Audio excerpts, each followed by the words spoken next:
Assalamualaikum warahmatullahi wabarakatuh. Laskar Ngarit Bres dimanapun Anda berada.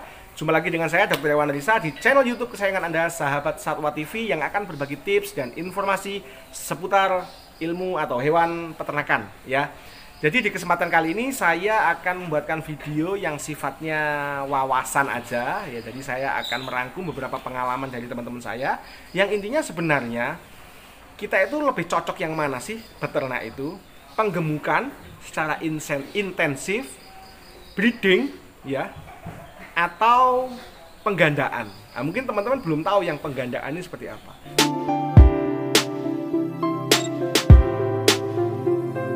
Jadi antara penggemukan, antara breeding, antara penggandaan ya, ini memiliki kekurangan dan kelebihan masing-masing.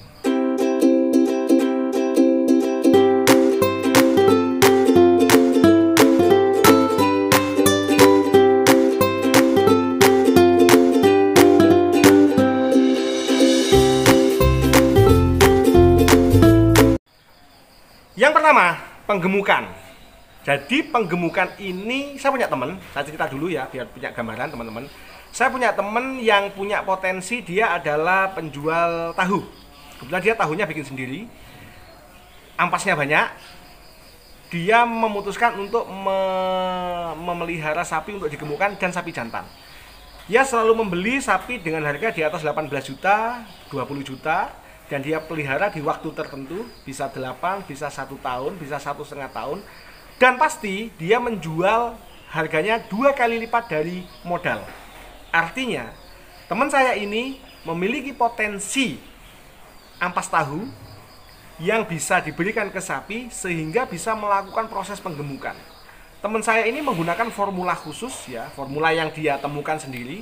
75% dia menggunakan ampas tahu atau comboran, ampas tahu dicampur bekatul dan air tentunya plus mineral 75%, dan 25% dia menggunakan rumput gajah.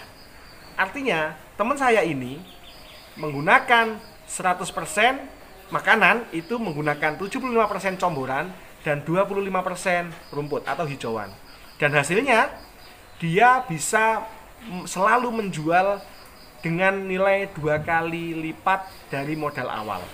Kekurangannya adalah jika ampas tahu ini dikuruskan, dia juga bernilai rupiah.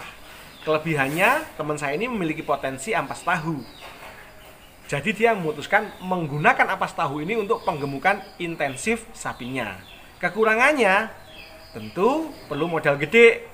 Jika seandainya teman-teman tidak memiliki ampas tahu, artinya kita kalau memutuskan untuk penggemukan, maka kita harus mengeluarkan uang untuk membeli bekatul, ampas tahu, bikin comboran, fermentasi, silase, dan lain-lain. Jadi kelebihannya adalah kita bisa dengan cepat mendapatkan berat badan karena intensif ya, terus bisa rata-rata 2 kali dari harga beli. Jadi kita pelihara 1 tahun dari 24 juta bisa 45, bisa 48 juta. Itu jika penggemukan. Harus memiliki potensi ampas tahu, memiliki kemampuan finansial untuk bisa membeli karena dia memerlukan comboran untuk bisa tumbuh dengan maksimal.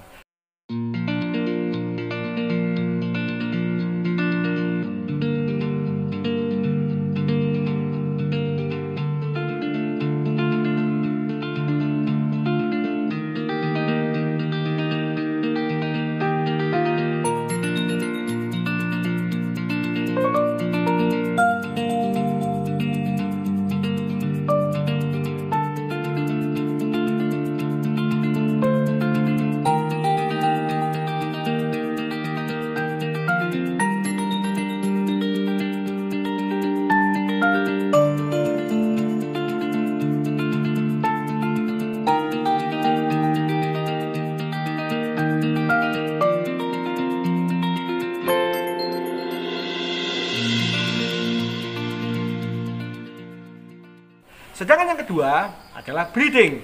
Jika Anda memutuskan untuk breeding, maka Anda akan memelihara sapi betina.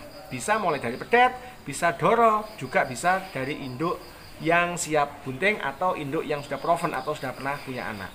Jika Anda orangnya santai, potensi ampas tahu ya bisa diadakan tapi tidak optimal atau tidak maksimal, lalu Anda mengandalkan jerami atau rumput, Anda lebih cocok untuk memutuskan memelihara sistem breeding.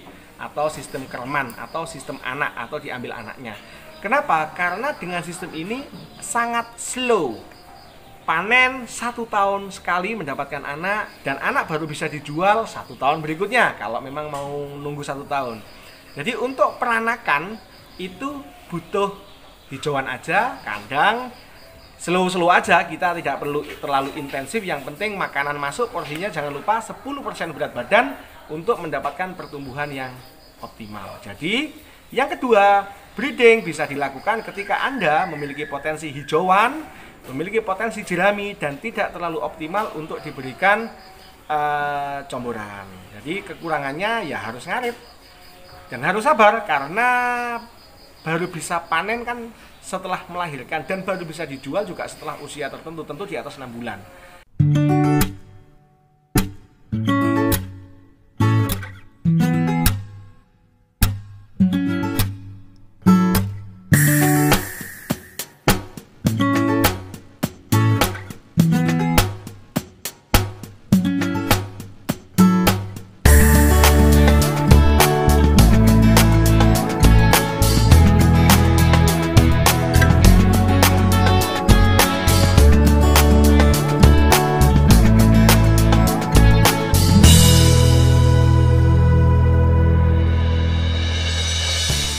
Nah, yang paling unik adalah teman saya yang punya pola penggandaan.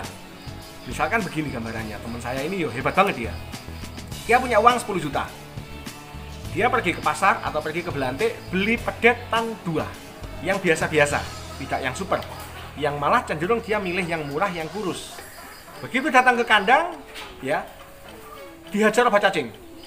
Manggil dokter, suntik kesehatan untuk memastikan tidak ada paru-paru, tidak ada cacing hati, dan tidak ada infeksi di tubuhnya. Begitu sapi ini sehat, dia kan 10 juta dapat 2, ya. Dia pelihara sapi ini plus minus 8 sampai 1 tahun. Dan dalam waktu 8 bulan sampai 1 tahun. Dan dalam waktu 8 bulan sampai 1 tahun, sapi ini sudah akan tumbuh. Ya 1,5 tahun ya usianya. Otomatis sudah, kalau betina sudah siap kawin dan istilahnya sudah babon. Nah, teman saya memutuskan untuk menjual keduanya. Dia dapat uang berapa? Dapat uang kurang lebih 24 juta. Dari uang 24 juta ini, dia pecah lagi menjadi 4. Dia membeli lagi 6 juta, 6 juta, 6 juta, 6 juta. Artinya dari modal 10 juta, dalam waktu 1 tahun, ya, 10 juta, dia dapat 2 pedet. Oke? Dia pelihara dalam waktu 1 tahun. Oke?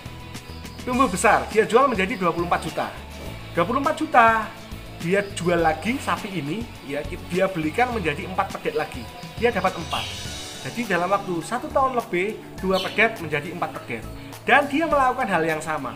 Dia panggil dokter, dia beri obat cacing, dia pastikan sapinya sehat, dia beri mineral, dia beri comboran untuk memastikan pertumbuhannya optimal. Nah, begitu 1 tahun lebih lagi, dijual lagi sapi ini untuk dipecah lagi. Jadi antara penggemukan, antara breeding, antara penggandaan memiliki ya kelebihan dan kekurangan, serta menyesuaikan dengan potensi dan kebutuhan kita. Jika Anda ingin uang terasa wongkul, ya, terasa utuh dan mantap, pelihara penggemukan. Dengan catatan Anda siap dengan comboran. Jika Anda ingin santai, ngarit, kasih makan, ngarit, dan panennya setahun 2 tahun, setahun 2 tahun, peliharalah induan. Jika Anda ingin muter duit secara lebih cepat, peliharalah pedet untuk dipecah. Beli 2, dipelihara 1 tahun, dipecah jadi 4, pelihara 1,5 tahun, dipelihara jadi 8, dan seterusnya. Jadi, sahabat satwa dimanapun Anda berada, Laskar Ngarit, itu tadi sedikit cerita dari saya tentang pengalaman beberapa teman saya, beberapa pasien saya yang ternyata ada variasi. Jadi penggemukan, peranakan, dan penggandaan. Cocok atau tidak, lebih untung yang mana, itu tergantung personal kita masing-masing. Saya hanya bercerita dan semoga memberikan inspirasi. Sekian video dari saya, jangan lupa klik like, komen, subscribe, dan jika ingin ada pertanyaan atau diskusi silahkan tulis di kolom komentar. Perbedaan itu lumrah, yang penting kita diskusi, kita saling terbuka. Kita ini bodoh, maka kita harus saling mengkoreksi dan banyak belajar. Sekian video dari saya, wassalamualaikum warahmatullahi wabarakatuh.